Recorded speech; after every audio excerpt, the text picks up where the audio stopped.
name's Marlene Chenyo. I'm part of public speaking, and I'm going to give a speech on prematurity. So you're having a preemie. According to the March of Dimes, every year more than 500,000 babies are born too soon in the United States. This country's prematurity rate has grown 36% in the last 25 years. And I hope to inform you today about what prematurity is, how it's always unexpected, it's devastating financially, emotionally, and often has long-term lasting consequences. When a premature baby is born, the family, their life changes in a moment. What is considered a premature infant? Well, there's two different ways of categorizing it. You can categorize it by weight or by the gestational age.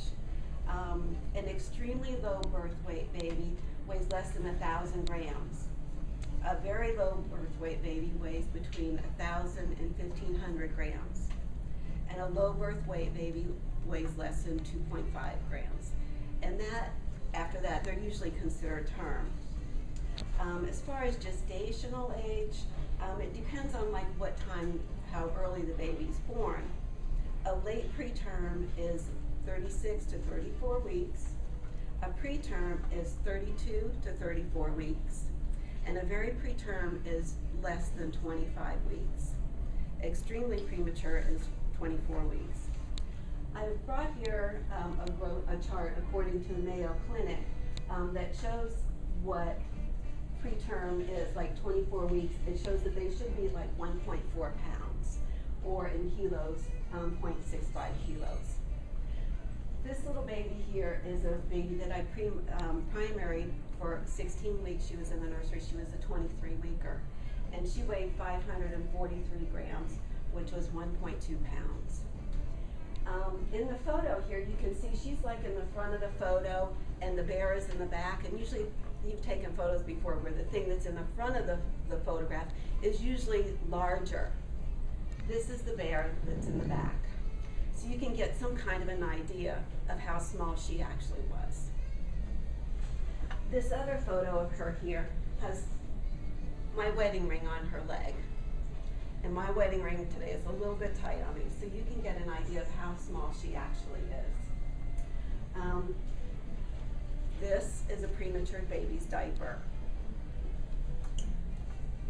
This is a pacifier for a premature baby. And this is one of the blood pressure cuffs that we actually use for her. So that kind of gives you an idea of how small a premature baby really can be. Her name was Angelina, and like I said, she was in our nursery for about 16 weeks. She actually got to go home 3 weeks early than her due date. We tell all parents that expect your baby to stay until their due date, and mostly they do get to go home before that. There's numerous causes of prematurity. It could be maternal age, it could be the mother has high blood pressure, maybe she's having twins or triplets. That also causes low birth weight or prematurity. It could be poor nutrition on her part, drugs, alcohol, smoking. All of those are reasons for premature birth. Late prenatal care, no prenatal care. Also, if she's had a premature baby previously, that can also precept having another one. Also socioeconomic issues. Financially, premature births cost society about $26 billion a year, and that's according to the March of Dimes. Financial costs, like the hospital stay, even if a baby's just there for 1 week, it can be tens of thousands of dollars. I can't even imagine what her hospital cost was. She had heart surgery, and she also had surgery for her eyes because she was losing her sight. There's also follow-up after discharge. They have to follow up like respiratory, all kinds of issues, their eyes again, hearing after discharge. And then a lot of them need special education when they start in school.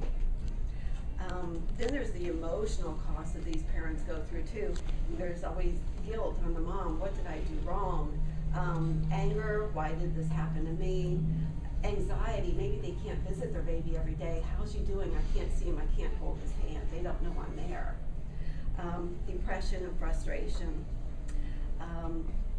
Albert Einstein once said that there are two ways to live. You can live as though nothing is a miracle, or you can live as if everything is a miracle. These parents live on miracles and hope. According to Pediatrics Magazine, survival continues to improve for these early premature babies, but their development and their concerns are, long-lasting. They can have ROP, which is retinopathy of prematurity, which is the eye problems, whether they have bleeding behind their eyes. They have surgery for that. They have laser surgery, and sometimes this doesn't help, and they become blind. They can also, before 33 weeks, they have a very vascular part in their brain, and they can bleed into the brain, and it can develop intraventricular hemorrhage. And when that blood finally resolves, it can lead to what we call periventricular leukomalacia, which is like little holes in the brain. That does not recover. Can have learning and behavior disabilities. They can have chronic issues when they're growing up, like asthma, all kinds of sequelae that last after delivery or after they go home. So I'd like to conclude by saying that having a premature infant is very trying emotionally and financially. Not all 23-weekers end up like Angelina. This is her 4th birthday, by the way. She's doing great.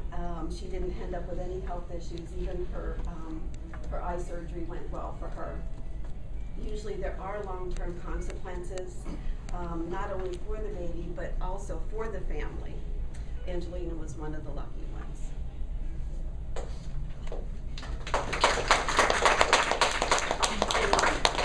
I'd like to invite questions. Anybody have any questions? What's an example of something that weighs, what did you say, 1,000 grams? 1,000 grams is 2.2 pounds. That's what 1,000 grams is. Any more questions? Yes. What is the survival rate for symptoms? It's pretty good. I've worked in all children's nursery for 28 years, and we don't see too many of them